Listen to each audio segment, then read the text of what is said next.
Oke, baik. Assalamualaikum warahmatullahi wabarakatuh. Waalaikumsalam warahmatullahi wabarakatuh. Alhamdulillah. Terima kasih Pak nggih, atas ketersediaan waktunya ketemu hari ini. Meskipun malam-malam saya merepotkan jenengan, menyita waktu jenengan istirahat untuk, janjian kita hari ini. Nggih, sama-sama. Sehat Pak kabarnya? Tos pundi? Oh, baik sekali. Ya, sesuai dengan cuaca hari ini, cuaca ini hujan apa ora? Enggak. Gerimis Pak Cerah. di luar nggih. Nggih, cerah tenan. Nggih. Alhamdulillah, saya perkenalan diri dulu. Nama saya Husein Novianto, CGP Angkatan 9, Kabupaten Malang dari SD Negeri 2 Ngadas. Di sini saya akan melaksanakan wawancara dengan, kepala sekolah. Kebetulan yang di depan sini yaitu kepala sekolah saya sendiri, Bapak Nardi SPD SD. Bapak, sesuai dengan yang, saya ceritakan tadi Pak, saya ini udah masuk di anu, modul 3 Pak, Iya, 3.1. wis Jadi hampir hampir terakhir, hampir selesai. hampir terakhir Pak, masuk di ini Pak, pengambilan keputusan berdasarkan kebijakan universal kepemimpinan. Nah, untuk Iya. memenuhi tugas, saya dianjurkan untuk wawancara 2 sampai 3 kepala sekolah, Pak. Kemarin alhamdulillah sudah sama Pak Andi. Ya, alhamdulillah. Alhamdulillah sekarang jenengan udah ada waktu, langsung bisa dimulai, Pak? Ya, langsung monggo. Oke, begini Bapak, untuk pertanyaan saya yang pertama, selama ini panjenengan dapat mengidentifikasi kasus-kasus yang merupakan dilema ITK atau bujukan moral, Pak? Ya, memang dalam suatu masalah atau kasus ada dua masalah itu ya. Yang pertama adalah rujukan moral dan juga dilema etika. Tapi begini, untuk yang paling banyak itu adalah di dilema etika. Begini istilahnya, ini sama-sama baik yang harus istilahnya harus diselesaikan, nggih, kasus-kasus permasalahan tersebut. Tapi yang terpenting itu adalah kita utamakan, kita dahulukan yang langsung berkenaan dengan siswa. Karena kita itu menghamba, ya kita menghamba siswa-siswa itu arah ke mana. Contoh saya kasusnya seperti ini. Di lain pihak, guru ini juga benar dan siswa ini juga sama benar. Tapi istilahnya yang mana yang kita lebih dahulukan adalah yang langsung bisa yang mengena dengan siswa. Itu yang utama. Kalau memang untuk bisikan moral, ya bisikan moral itu sudah tentu salah. Tentu salah sudah melanggar itu sudah melanggar dengan aturan yang ada. Jadi ya penyelesaiannya kalau memang bisa diselesaikan secara kekeluargaan, yang terutama itu adalah kita selesaikan masalah apapun itu dengan kekeluargaan. Kalau memang itu sudah berurusan dengan hukum, ya kita laksanakan sesuai dengan hukum yang berlaku seperti itu. Oke oke, Pak. Jadi memang kalau kebijakan, maksudnya dilema etika itu memang antara benar dan benar, Pak, nggih, sama-sama benar. Kalau Oke. rujukan moral itu sudah jelas ada yang salah dalam suatu kasus gitu, Pak, nggih. Nggih. Iya, betul. Untuk pertanyaan kedua, yaitu selama ini bagaimana panjenengan menjalankan pengambilan keputusan di sekolah jenengan, Pak? Terutama untuk kasus-kasus di mana ada 2 kepentingan yang sama-sama benar dan sama, mengandung nilai kebajikan yang sama. Terus pundi, Pak? Ya, iya. Sudah saya sampaikan tadi ya, yang pertama itu memang ya istilahnya yang langsung berhubungan dengan siswa. Tapi kalau memang ini sama-sama kebajikan, kita kita kan saya selaku kepala sekolah juga punya anak, istilahnya teman anak buah yang ada di sekolahan. Ada komite, ada komunitas yang lain ya.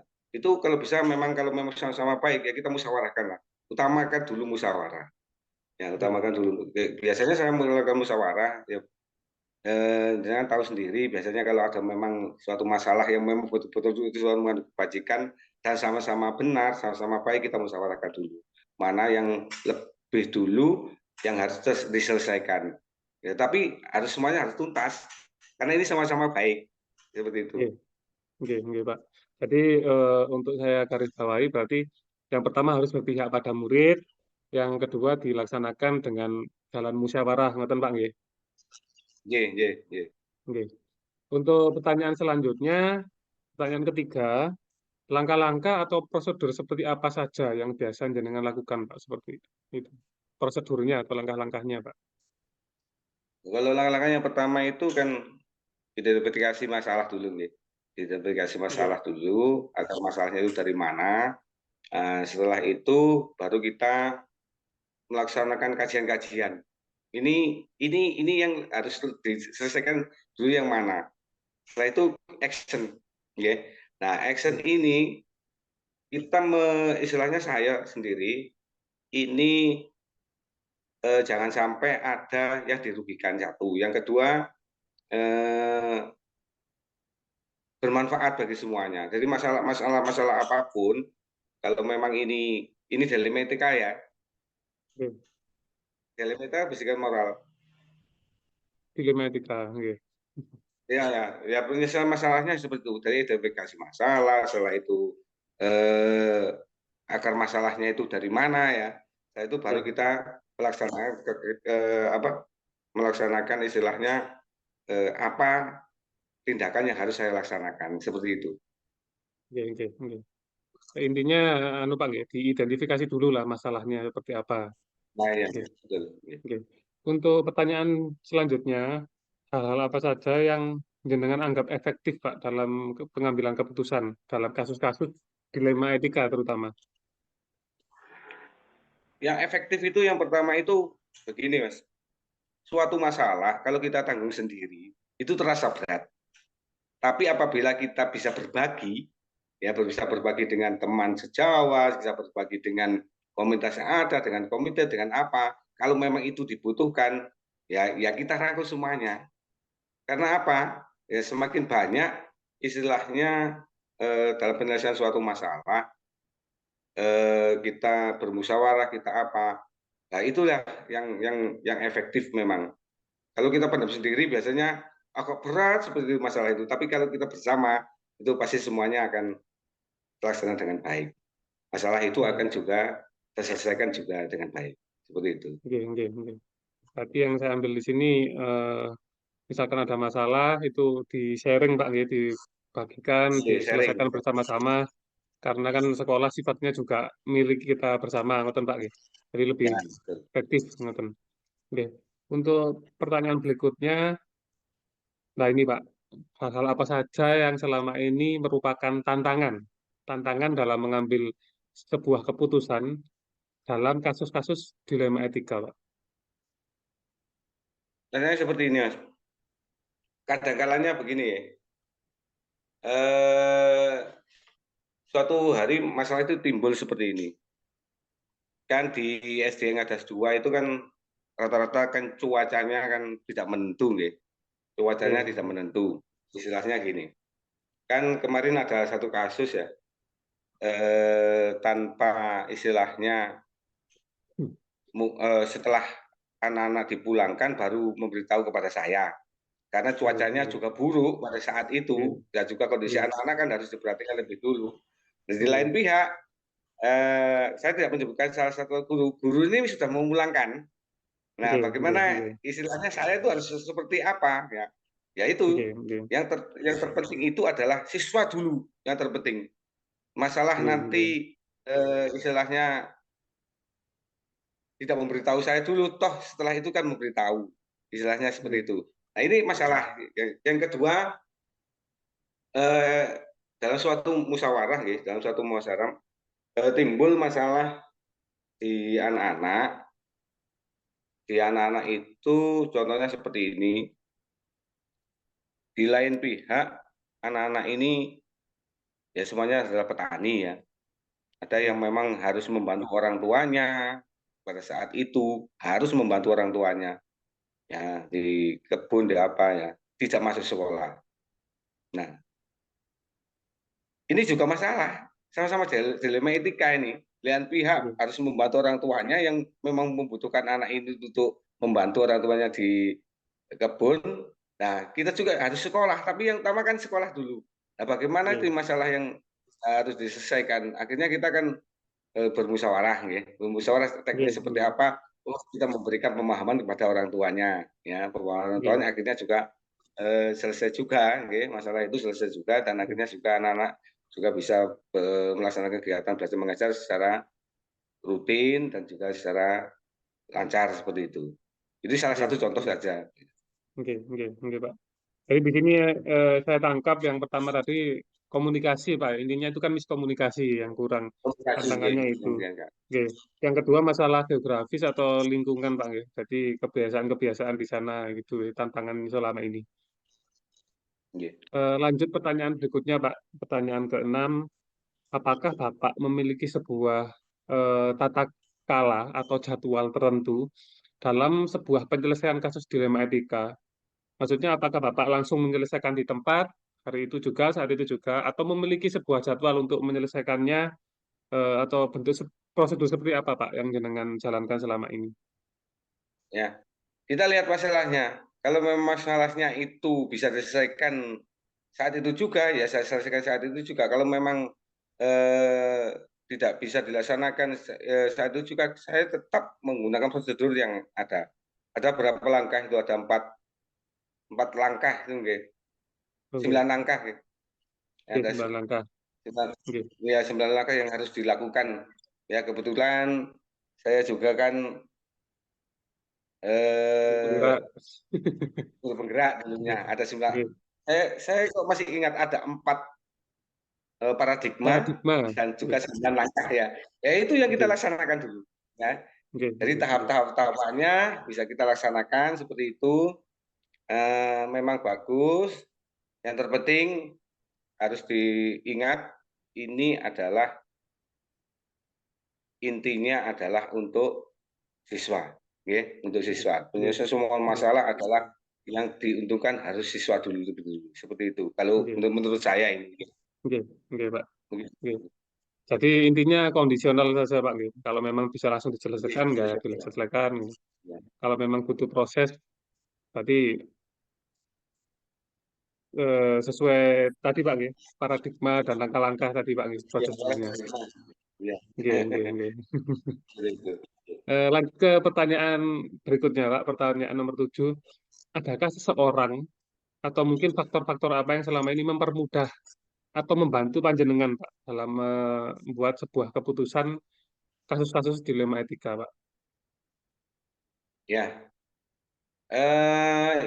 sebenarnya saya tahu sendiri bahwa keluarga saya yang ada di SN2 Ngadas itu baik-baik semuanya, baik itu dari komunitasnya wali murid, dari apa, dari komitenya, dari bapak ibu Oke, gurunya, semuanya sangat mendukung. Itulah yang membuat ini menjadi suatu hal, semua masalah yang ada itu bisa terselesaikan, ya. Jadi oke, kita oke. itu yang terpenting itu adalah istilahnya apa ya, kolaborasi. Kolaborasi, interaksi Kolaborasi. dengan Bapak Ibu guru, dengan siswanya juga, kita dengan wali murid dan juga dengan komite dan masyarakat sekitar. Kebetulan SDN 2 Ngadas betul-betul bagus, ya. Istilahnya Oke, komunikasinya juga antara dua arah dan lain sebagainya, itu lingkungannya juga mendukung, seperti itu. oke, oke Pak. Yang saya ambil di sini berarti kolaborasi Pak, nggih. Semuanya dengan semua warga Kolaborasi. sekolah, ngoten nggih. Oke. Ya.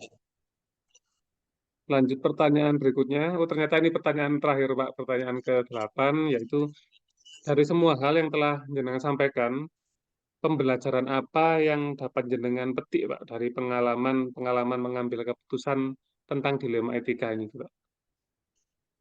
Ya. Dari semuanya tadi nggih, memang tahapan-tahapan itu perlu, catatan-catatan itu perlu dari suatu masalah yang tadi sudah saya sampaikan, ada dari 4 paradigma itu ada 9 langkah yang harus dilaksanakan, memang kalau betul-betul itu kita laksanakan memang bagus sekali. Tapi kadang kalanya juga ada yang insidental, ada yang harus diselesaikan saat itu juga, ya harus kita selesaikan saat itu juga. Yang terpenting saya begini Mas, setiap kali melaksanakan suatu hal, menyelesaikan suatu masalah, baik itu dilema etika maupun bisikan moral, yang terpenting itu yang pertama itu adalah aturan, yang kedua, hati, nggih. Secara naluri kan hati kita kan juga Nggih, ada sisi yang harus kita istilahnya ada sisi baik, kalau memang ini harus kita laksanakan tidak sampai istilah contohnya begini, untuk yang bisikan moral, contohnya apabila ini harus urusannya dalam hukum, toh kalau bisa diselesaikan secara kekeluargaan, secara apa, ini bisa kita laksanakan, ya minimal kita laksanakan secara kekeluargaan, seperti itu. Kalau, dilema etika kan memang sama-sama baik. Jadi istilahnya kadang-kadang yang terpenting kita itu di sekolahan, warga sekolah, kita itu menghamba kepada siswa, nggih. Mau nggih, kebawa kemana siswa itu mau bawa kemana, itu adalah di tangan, Bapak Ibu guru dan kita semuanya, ya.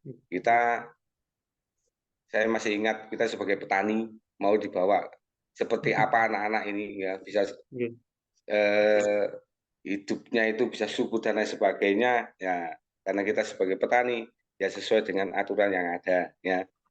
Sesuai aturan yang ada, yang penting saya ingat istilahnya ini sama-sama kita sharing, kolaborasi, yang terpenting adalah jangan dilupakan kita terpusat pada siswa, nggih.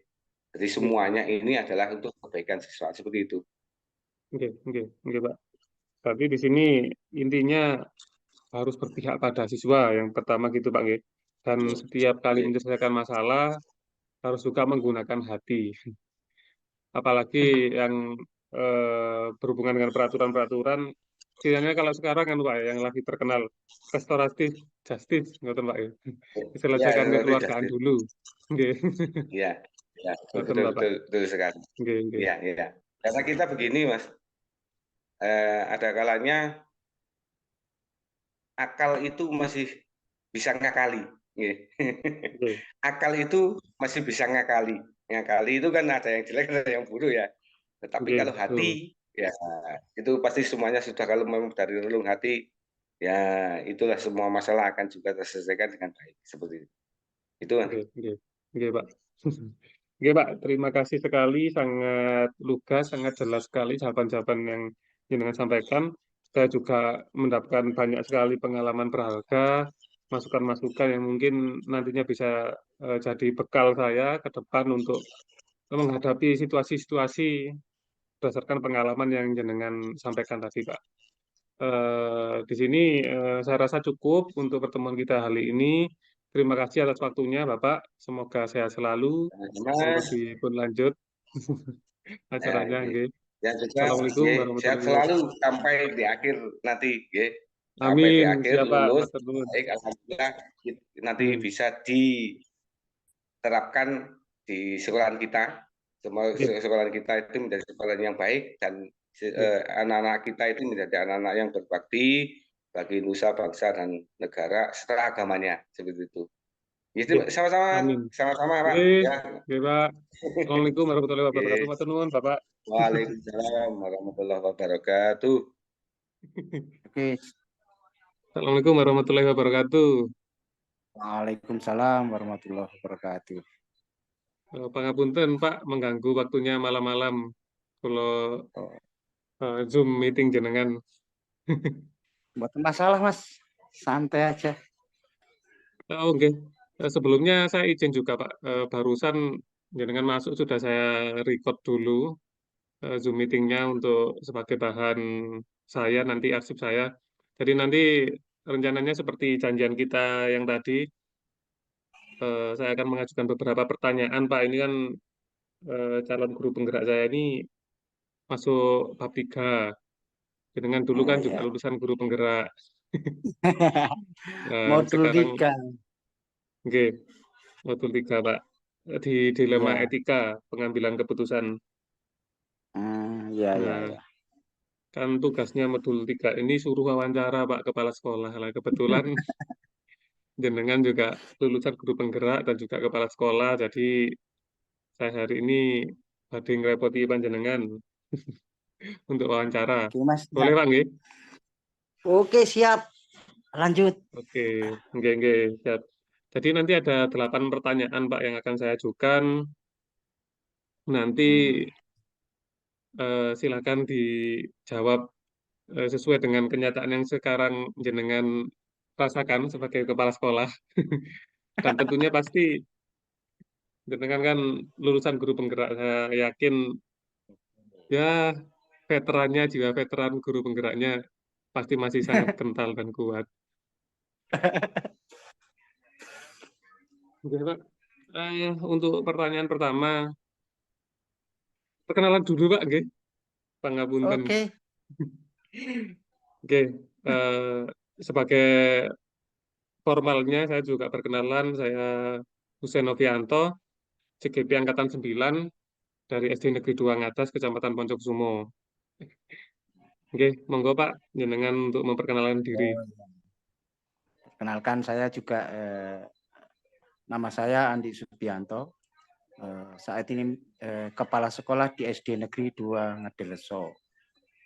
Dulu juga mantan guru penggerak juga angkatan 2.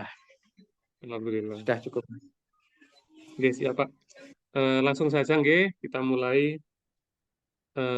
Untuk pertanyaan pertama Pak, selama ini bagaimana jenengan dapat mengidentifikasi kasus-kasus yang merupakan dilema etika atau bujukan moral? Kalau itu Mas ya, kalau dilema etika itu antara dua masalah yang mengandung unsur benarnya.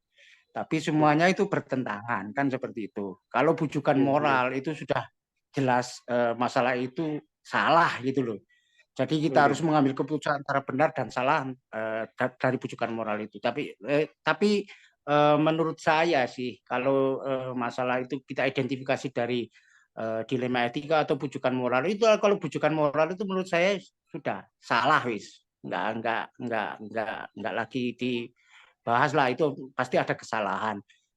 Kalau di dilema etika sendiri itu pasti ada dua masalah yang sama-sama mengandung kebenaran, cuma bertentangan seperti itu. Oke. Jadi sesuai dengan apa yang saya pelajari kemarin. Jadi kalau bujukan moral itu memang sudah pasti ada yang sesuatu yang salah lah Pak ya. Jadi Ya, nggak bisa iya, dilanjutkan lah. iya, Oke. tidak bisa dilanjutkan. Oke, Pak. Untuk pertanyaan kedua, selama ini bagaimana jenengan menjalankan pengambilan keputusan di sekolah jenengan, terutama untuk kasus-kasus di mana ada dua kepentingan yang sama-sama benar atau sama-sama mengandung nilai kebajikannya. Kalau untuk itu ya Mas, pertama yang jelas itu akan saya komunikasikan dulu dengan stakeholder yang ada di sekolah. Karena dalam pengambilan keputusan itu tidak serta-merta kita memutuskannya sendiri, meskipun itu dilema etika lah, dua unsur kebenaran. Kita harus mencari solusi yang tepat dengan, kalau saya sih, pengalaman saya itu saya komunikasikan dengan teman-teman untuk mengambil keputusan tersebut. Jadi tidak serta-merta saya memutuskan keputusan sendiri, itu kan enggak, namanya otoriter seperti itu. Oke.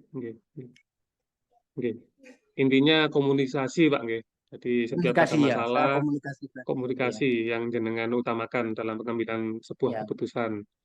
Oke, Pak. ya. Selanjutnya untuk pertanyaan ketiga, langkah-langkah atau prosedur seperti apa yang biasanya panjenengan lakukan, Pak, selama ini? Kan kalau di guru penggerak itu ada 4 prinsip, 3 paradigma dan 9 langkah. Oke. Iya kan, Mas? Oke. Ya Iya. itu yang saya pakai. Oke. Ya saya itu yang saya pakai. Jadi saya pelajari dulu itu, dengan menggunakan 4 paradigma, 3 prinsip dan 9 langkah. Terus langkahnya bagaimana ya, dari 9 langkah itu kita kita teliti dulu masalahnya seperti itu. Baru kita komunikasikan teman-teman, terus baru diambil keputusannya. Seperti itu. Oke. Oke, Pak. Jadi benar sekali. Jadi dalam pendidikan guru penggerak ini saya juga kemarin mengalami ya. Jadi ada 4 paradigma dilema etika, terus ada 3 prinsip pengambilan keputusan dan juga 9 langkah dalam menentukan keputusan itu, Pak nggih. Iya, Nggih. seperti itu, Mas. Ya sesuai pengalaman saya di guru penggerak angkatan 2 dulu. Jadi itu memang bisa kita praktekkan kalau kita sudah benar-benar jadi pemimpin. Itu baru bisa kita praktekkan dan itu nyata, Mas, bisa dilakukan di suatu lembaga itu nyata, bisa. Nggih, Pak. Lanjut ke pertanyaan berikutnya nggih. Pertanyaan keempat, yaitu hal-hal apa saja yang selama ini panjenengan anggap efektif dalam pengambilan keputusan pada kasus-kasus dilema etika?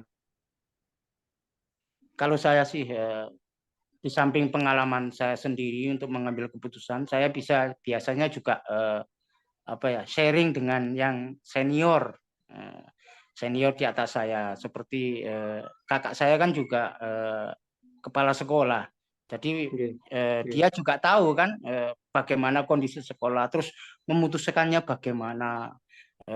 Masalah ini diidentifikasi dulu, terus dimusyawarahkan, terus cari pengalaman di yang senior, baru kita komunikasikan dengan teman-teman, baru diselesaikan masalahnya, seperti itu. Oke. Tetap jadi ada konsultasi dengan senior dan yang lebih berpengalaman, ngoten Pak nggih. Iya. Nggih. Untuk lanjut pertanyaan berikutnya, pertanyaan kelima, hal-hal apa saja yang selama ini merupakan tantangan dalam pengambilan keputusan pada kasus-kasus dilema etika? Tantangannya, Pak. Tantangannya itu dalam setiap suatu lembaga, Mas, itu pasti ada yang pro dan kontra. Nah, itu kan pasti ada, Mas. Itu yang sulit kita mau mengambil yang sebelah sini itu pro kita, terus yang sebelah sini kontra dengan kita, misalnya seperti itu. Itu hal yang sulit, Mas. Jadi bagaimana kita mengambil keputusan itu harus bisa semuanya antara pro dan kontra itu, istilahnya kalau dalam bahasa Jawa itu legowo, ikhlas dalam pengambilan keputusan itu menjadi suatu tantangan yang ya cukup berat lah, Mas, kan itu berhubungan dengan perasaan dan pemikiran orang yang berbeda. Itu memang cukup berat. Jadi bagaimana cara kita, intinya itu sebenarnya bagaimana cara kita mengkomunikasikannya dengan mereka, seperti itu. Jadi kalau kita komunikasinya enak, terus jalin silaturahminya juga bagus, insya Allah mereka bisa kok menerima apa yang kita putuskan, seperti itu. Oke. Jadi tetap pro kontra itu Pak ya, yang jadi pasti tantangan tersendiri. Ada itu, Mas. Iya. Tantangannya pro kontra. Oke. Berikutnya, pertanyaan berikutnya nomor 6 Pak. Nah, apakah Bapak memiliki sebuah tata cara atau tata kala atau jadwal tertentu dalam sebuah penyelesaian kasus dilema etika? Apakah Bapak langsung menyelesaikan di tempat atau memiliki sebuah jadwal untuk menyelesaikannya? Bentuk atau prosedur seperti apa yang jenengan jalankan, Pak? Kalau masalah jadwal, Mas, itu situasi dan kondisi, lihat sikon, Mas. Apakah keputusan itu bisa diputuskan sekarang? Kalau memang bisa, kalau prinsip saya sih, kalau masih bisa langsung diselesaikan ya langsung saya selesaikan. Ya dengan tadi 4 paradigma, 3 prinsip dan 9 langkah itu tetap kita pakai. Cuma kalau memang sudah bisa diselesaikan, mengapa tidak? Kalau memang itu butuh waktu dan lain-lain, ya kita tunda. Memang kalau permasalahannya itu kan kadang permasalahan itu mudah sekali diputuskan, kadang juga kan sulit, butuh pemikiran, butuh waktu dan lain-lain, butuh masukan dari teman, masukan dari stakeholder, masukan dari senior dan lain-lain. Bahkan pengawas juga saya pernah mengadukan suatu masalah juga pernah ke pengawas, jadi minta solusi lah seperti itu. Jadi nggak serta-merta itu kalau memang masalahnya itu cukup rumit dan memang sulit dipecahkan dalam waktu yang singkat seperti itu. Nggih, nggih, nggih. Intinya Kondisional yang lah saya ambil, kalau waktu jadwal. ya kondisional, tapi segera secepat mungkin kalau bisa diselesaikan, ya segera Ya, diselesaikan. ya Ngaten Bapak nggih. diselesaikan. Ya, seperti Nggih, itu nggih, ya. nggih. Nah, untuk pertanyaan berikutnya, Pak. Adakah seseorang atau faktor-faktor apa yang selama ini mempermudah atau membantu jenengan dalam pengambilan keputusan dalam kasus-kasus yang menyangkut dilema etika, Pak? Pertama Mas ya, kalau seperti itu prinsip saya kalau bisa saya selesaikan sendiri pasti saya selesaikan. Tapi kalau saya waktu itu misalnya nggak coro bahasa Jawanya budrek lah, Oke, ya budrek guys, coro nggak bisa mikir waktu itu. Itu pasti ada seseorang yang pasti saya ajak komunikasi. Yang jelas dia juga berpengalaman, juga berpengalaman dalam suatu lembaga. Bukan satu orang, tapi 2 orang biasanya yang saya ajak ngobrol ini 2 orang dulu itu. Dia juga saya anggap bapak saya, yang satunya juga saya anggap seperti kakak saya atau ibu saya. Jadi mereka memberikan masukan yang ya selama ini bagus lah. Kalau memang dari 2 orang itu nggak bisa, ya saya lempar lagi ke pengawas dan senior-senior yang lain. Cuma selama ini ya Mas, alhamdulillah karena ya program guru penggerak memang bagus. Tadi 4 paradigma, 3 prinsip dan 9 langkah itu sudah cukup untuk kita. Jadi gak sampai saya ke senior yang saya anggap bapak dan ibu tadi belum sempat. Selama ini masalah bisa saya atasi sendiri. Alhamdulillahnya di situ. Karena ilmu di guru penggerak itu nggak sempit Mas, luas. Jadi kadang-kadang teman dari guru penggerak pun bisa dijadikan sharing seperti itu. Oke, Pak ya. Jadi selama bisa sendiri ya sendiri, kalau memang diperlukan ya sharing lah Pak nggih. Berarti jenengan lebih Ya, banyak ya, sharing ke teman-teman seangkatan guru penggerak gitu nggih. Karena mungkin ya, kalau selevel gitu kayaknya lebih santai, lebih akrab gitu, lebih lebih humble enak gitu Pak ya. ya. Nggih, lebih enak. Ya. Nggih. Bapak, kita menuju ke pertanyaan terakhir, yaitu pertanyaan ke-8 nggih. Untuk pertanyaan ke-8 ini, dari semua hal yang telah disampaikan, pembelajaran apa Pak yang dapat jenengan petik dari pengalaman-pengalaman jenengan selama ini dalam mengambil keputusan dilema-dilema etika? Pembelajarannya ya Mas ya, dalam mengambil suatu keputusan itu kita ternyata itu benar kita memang makhluk sosial, jadi tidak bisa sendiri. Pengambilan keputusan itu tidak bisa sendiri. Jadi di situ ada di kiri kanan kita, depan belakang kita itu ada orang-orang yang baiklah kepada kita. Jadi pengambilan keputusan itu kita tidak bisa sendiri. Jadi harus ya benar secara keilmuan di guru penggerak itu ada 4 paradigma, 3 prinsip dan 9 langkah. Ya 4 paradigma, 3 prinsip, 9 langkah itu kita sampaikan kepada teman-teman di sekitar kita untuk memutuskan suatu masalah itu agar nantinya itu masalah itu clear dan bisa terselesaikan dengan baik.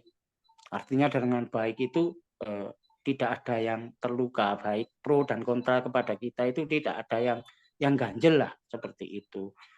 Jadi pembelajaran di guru penggerak ini memang sangat bagus Mas. Beruntung Mas bisa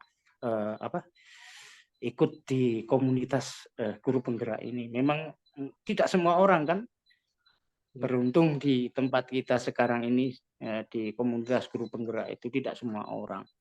Jadi memang sangat beruntung. Jadi pembelajarannya memang sangat berbeda lah dari berbeda lah dari yang pernah kita alami semuanya. Itu ternyata guru penggerak itu luar biasa. Meskipun di sana sini masih banyak cemoohan dan lain-lain. wah duet guru penggerak bergerak seperti itu kan. Nggih, Tapi kan nggih, itu sudah biasa itu. nggih. Mungkin itu Mas. Jadi pembelajarannya adalah dalam pengambilan suatu keputusan itu kita tetap menggunakan keilmuan.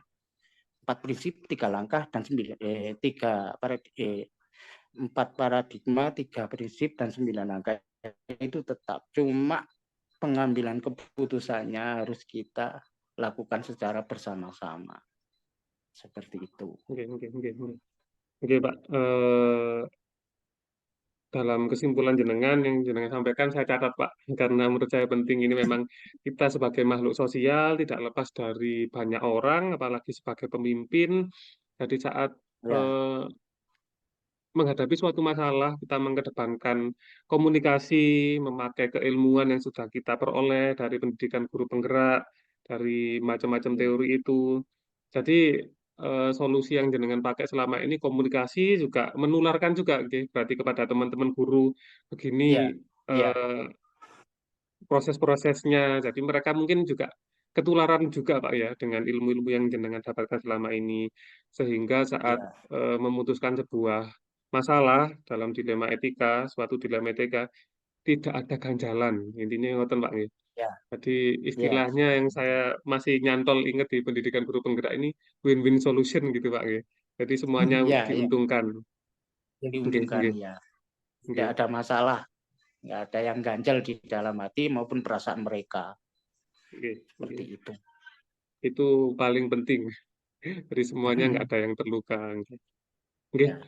Bapak saya rasa cukup waktunya. Saya mohon maaf sekali karena ini sudah malam, sudah jam 10. Saya video conference sama jenengan mengganggu waktu istirahat jenengan. Terima kasih sekali atas dukungan dan jawaban-jawabannya yang sangat berbobot.